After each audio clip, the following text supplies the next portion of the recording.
can hear myself. Hey, Joel, are you not going So the next area I wanted to show you guys is a little bit of that mid-level. So that's when we have those level 18 characters set up, so we can actually come in here and show you guys that higher level gameplay and how that sort of functions with a group. Because that group dynamic, we've created a game that you can play this game by yourself. It's okay to play by yourself. We're not going to penalize you for playing by yourself. But I wanted to show you guys how cool and how fascinating it gets as you do play with other people. So Chris and Demetrius they're logged into the server. We're going to go into what we call Lucia, where the Lucia Alliance was formed, if you're familiar with the show. And then pull up a couple characters and see how it plays.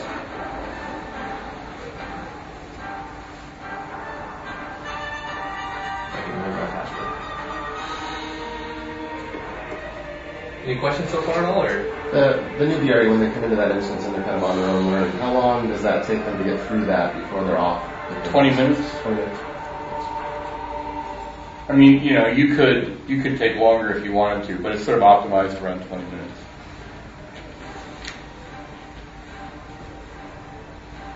And in terms of replayability, we do a lot of setting up of story in those newbie instances.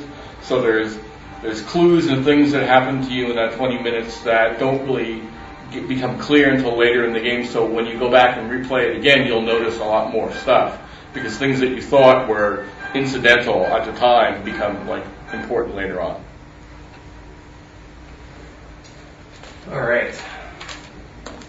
I want to equip my favorite weapon here.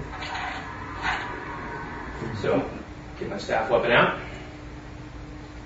just going to move a couple things around here.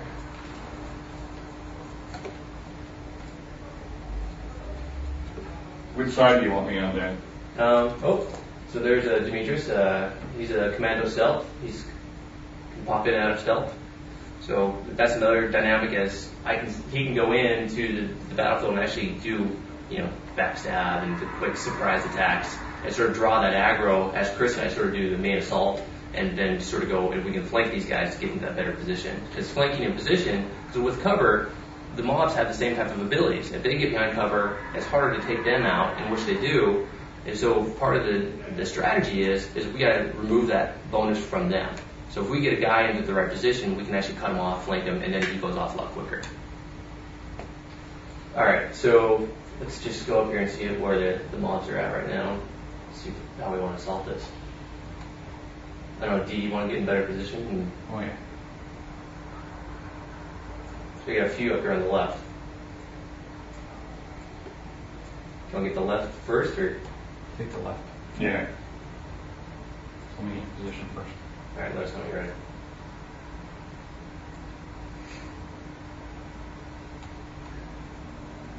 Yeah, I got a couple guys on the right. Get easy aggro. Ready? Yeah, I'm just going to cover. See how Dan's cover indicator is green now, indicating better cover. I have this piece right here, so I'm getting cover from anything coming in from that left-hand side. All right, I got the first guy there on the left. Oh, you got him. You got it.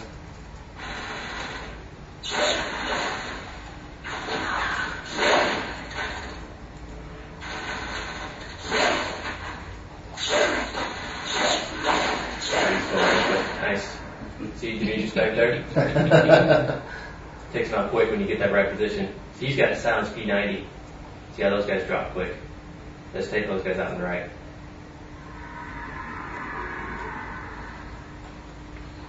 Oh! Again.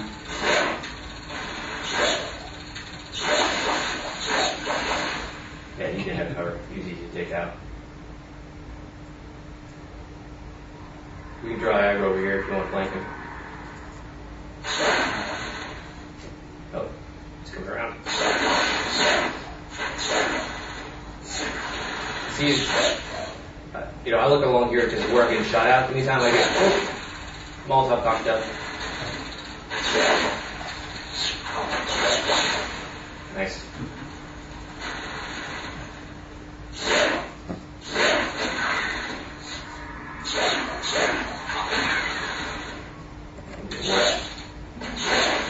You can set it up to auto fire so you can move easily and fire at the same time. And then your abilities either increase damage or do damage over time or suppression. Get this last guy.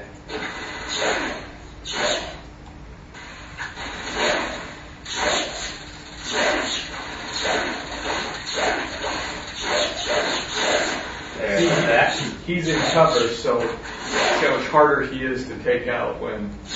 Anybody outflanking him? There you go. Keep down on the side. Nice. And you run out of ammo, you reload.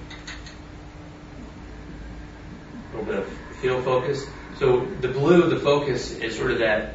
It's another way of looking at this type of shield, but once you lose your focus, your health starts dropping quick. So the little head over here that I got my heal focus. So once I start seeing my blue bar going down, I want that back up as quick as possible. And that helps me stay in that battlefield a little bit longer.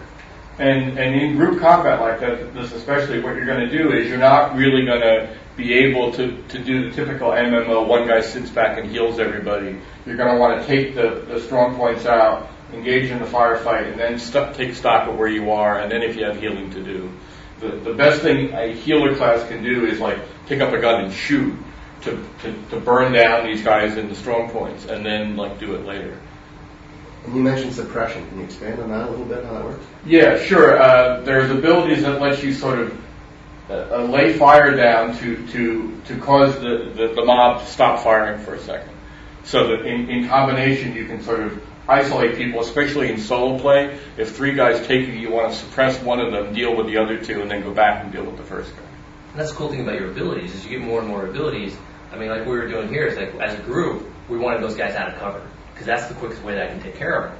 And so, like Chris was saying with suppression, that's another way for them to stop moving, or if I catch them in the open, suppress them and force them to stop shooting or get back in a better situation. Also, now you start throwing grenades. And grenades start, hey, grenade, what are you going to do? You're going to run from it. So you throw a grenade into the right spot, they're going to come out of cover. You guys take them out even quicker just by shooting them. Or you're lucky enough to get the nice drop on them, the grenade blows up, and you get the extra focus on it. So it's that type of dynamic and sort of how things are out. They're throwing Molotov cocktails, which is a nice little area of effect, damage over time, starts a little fire. It's those types of areas. Crap. Talking, Dan, and shoot. Where's he at? Let's get down here.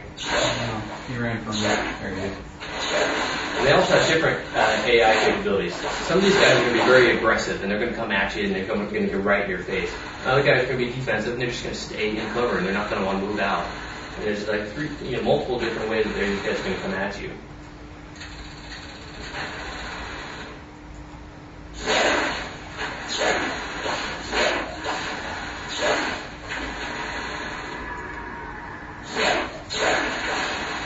We got a nice crossfire going on here.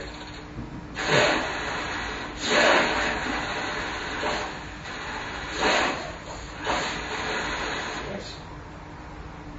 We got those guys up the hill.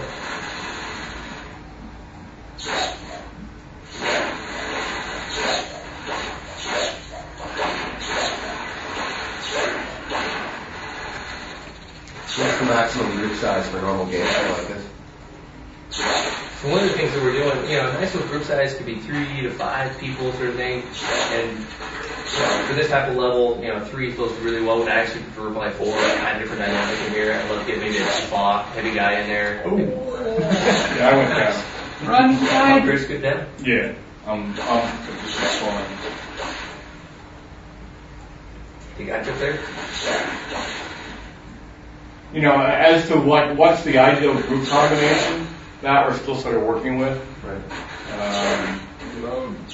The other thing we're trying to do is make sure that team dynamic, some people like to play with 40-man brigades, that's cool. But, how many people really do that? I like to play with 2 or 3 guys on, once a week, and we hang out and we have a good time.